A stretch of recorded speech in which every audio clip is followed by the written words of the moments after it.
Good morning all प्रिय विद्यार्थियों, एक बार फिर से स्वागत है राजकीय महाविद्यालय नीम का थाना के इस YouTube प्लेटफॉर्म पर, और जहां पर हम अपनी पढ़ाई रेगुलरली इस मोड पर करते आ रहे हैं। एक बार फिर से मैं आप सभी का अभिनंदन करता हूं। और मेरे जो सेकेंड ईयर के विद्यार्थी हैं हिंदी साहित्य के, वो भली भांति जानते हैं कि हम प्रथम पेपर का अध्ययन कर रहे हैं इस समय। और हमने अपनी जो पिछली क्लास रेगुलर जो क्लासें चली आ रही है उसमें रीति से संबंधित जो हमारा बैकग्राउंड था उसको तैयार कर लिया है। हमने रीति काल की धाराओं का अध्ययन किया है, और जिसमें रीतिबद्ध काव्य धारा और रीति सिद्ध काव्य धारा इससे पहले तक के इस YouTube लेक्चर में आपको बताया जा चुका है। आज हम एक बहुत ही महत्वपूर्ण टॉपिक के बारे में डिस्कस करने वाले हैं, जिसका नाम है रीति मुक्त काव्य धारा।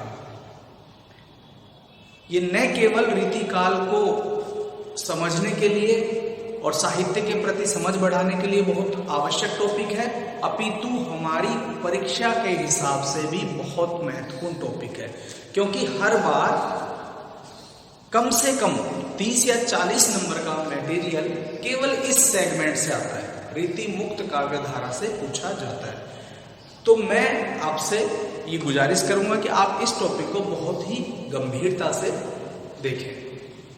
प्रिय विद्यार्थियों, रीति काल में 3 मोटी धाराएं हैं, जैसे कि हम बात कर चुके, रीतिबद्ध काव्य धारा, रीति सिद्ध काव्य धारा और रीति मुक्त काव्य धारा।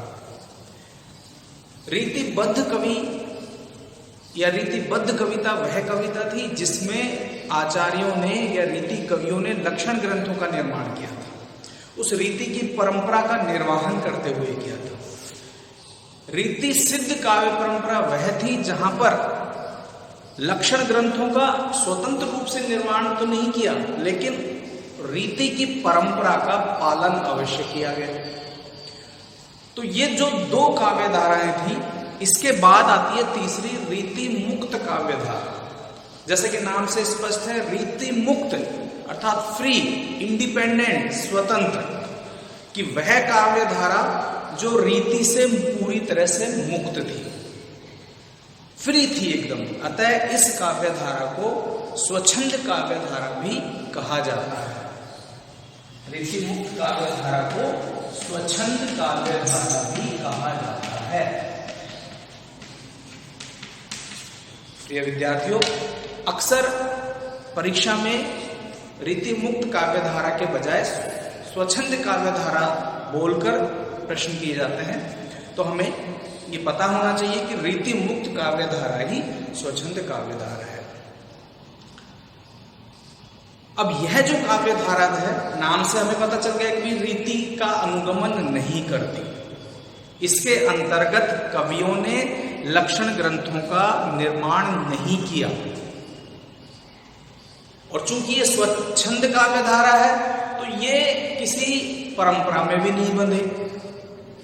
यानी जो घेरा, एक संकुचित घेरा रीतिबद्ध कवियों ने अपने ऊपर डाल लिया था, या अपने को जिस संकुचन में डाल लिया था, उस घेरे का इन लोगों ने बहिष्कार किया, उस दरबारी रीति नीति का बहिष्कार कर दिया।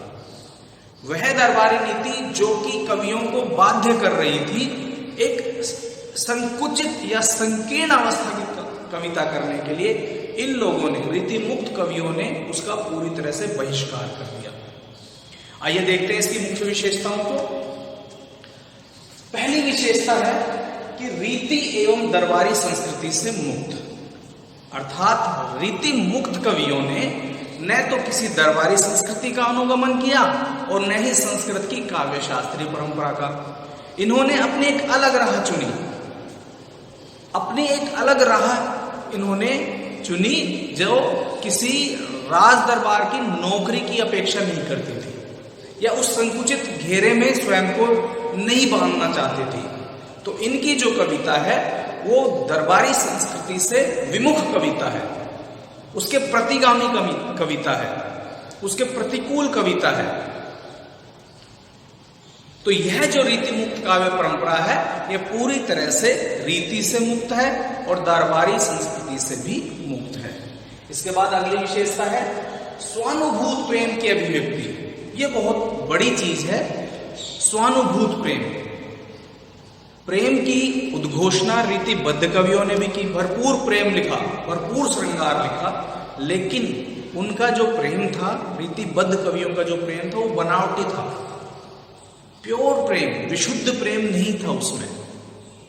वो सिर्फ अपने दरबारी संस्कृति की वासनाओं को पूरित करने के लिए सायास लिखा गया प्रेम था। उसमें हृदय तत्व नहीं था। उसमें कला तो थी, लेकिन कविता करने के लिए, कविता कहने के लिए हृदय की जो सूक्ष्म, कोमल और ईमानदार भावनाएं होती थी, रीतिबद्ध कविता में उसका अभाव था। वह कविता यहां पर पाई जाती है। रीति मुक्त कवियों के यहां पर वो चीज है कि इन्होंने अपने स्वानुभूत प्रेम को, खुद के महसूस किए गए प्रेम को ईमानदारी के साथ बयां किया। तो यह कविता सही मायने में रीतिबद्ध काव्यधारा के विपरीत कविता है, क्योंकि यह स्वानुभूत है।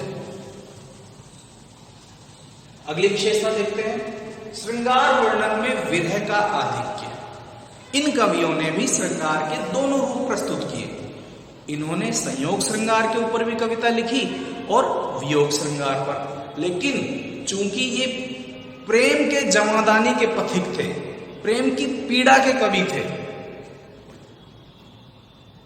इनका प्रेम स्वतः अनुभूत प्रेम था। इन्होंने प्रेम के कष्ट को स्वयं भोगा था। इसलिए इन्होंने, इनके काव्यों का हम जब अनुशीलन करेंगे, जब हम उसकी व्यापकता की समीक्षा करेंगे, तो उसमें एक बात नजर आएगी कि इन्होंने श्रृंगार का जो वियोग पक्ष है उसको बहुत गहराई से वर्णित किया है। अर्थात इनकी कविताओं में हमें वियोग श्रृंगार के दर्शन ज्यादा होते हैं। इसके बाद भावनाओं की तीव्रता। ये तीव्र भावनाओं के कवि हैं।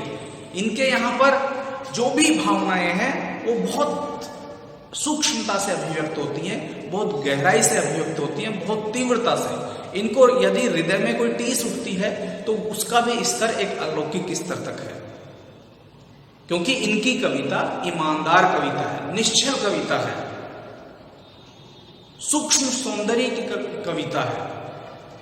कोई भोगवादी सौंदर्य वहां पर नहीं दिखता, जैसा हमें रीतिबद्ध कवियों में दिखता है। इन्होंने चूंकि अपने राजा की विषय भोग को संतुष्ट करने के लिए कविता नहीं कह रहे, ये स्वांत सुखा है, अर्थात अपने मन को, अपने जलते हुए हृदय को, संतप्त हृदय को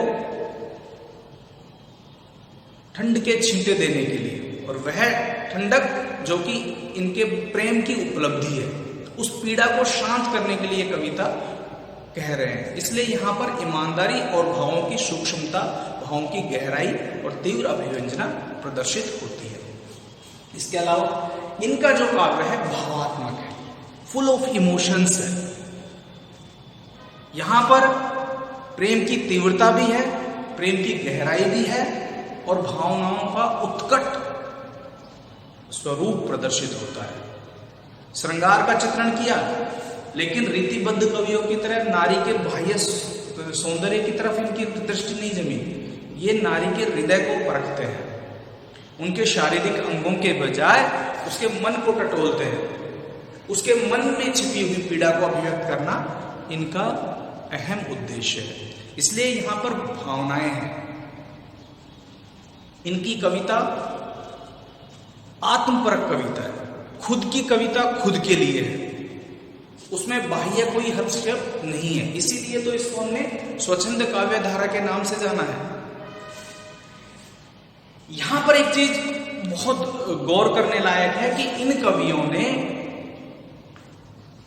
शिल्प पक्ष के बजाय भाव पक्ष पर ज्यादा जोर दिया है।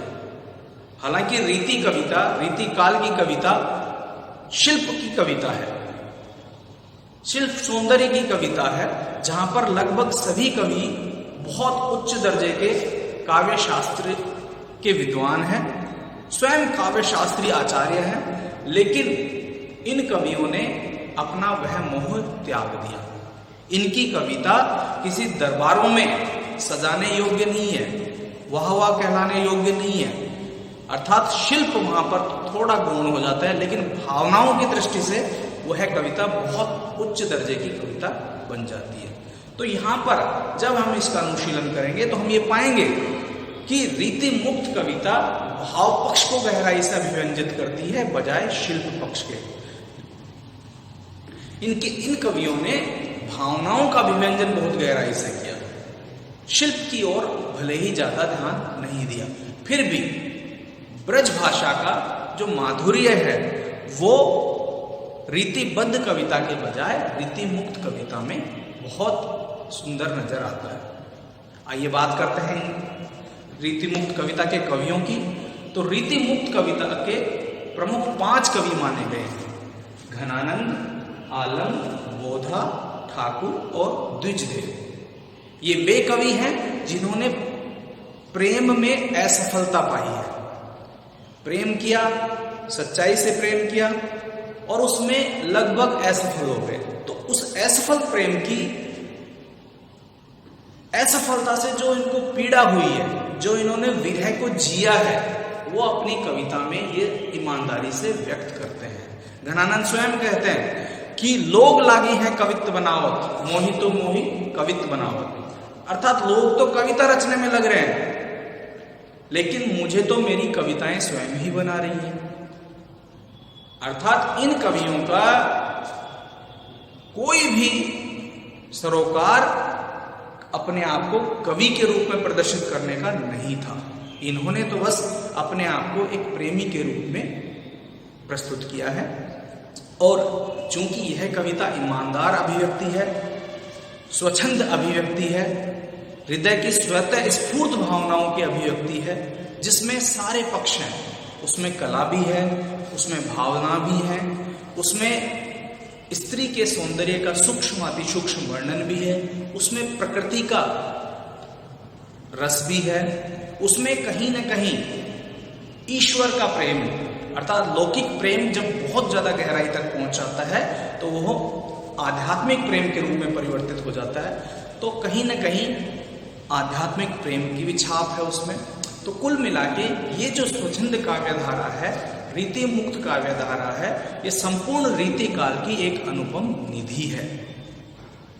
भले ही कला मर्मज्ञों को ये कविता कला पक्ष के दृष्टिकोण से कुछ कम लगे, लेकिन अगर हम इसके भावनाओं की तरफ बात करेंगे, हम इसका भाव सौंदर्य का अगर हम विवेचना करेंगे, तो यह एक उत्कृष्ट कोटि की कविता बन जाती है। इसलिए प्रिय विद्यार्थियों, परीक्षा के दृष्टिकोण से और रीति काल को समझने के लिए रीति मुक्त काव्यधारा बहुत आवश्यक है। आज के लिए बस इतना ही। धन्यवाद।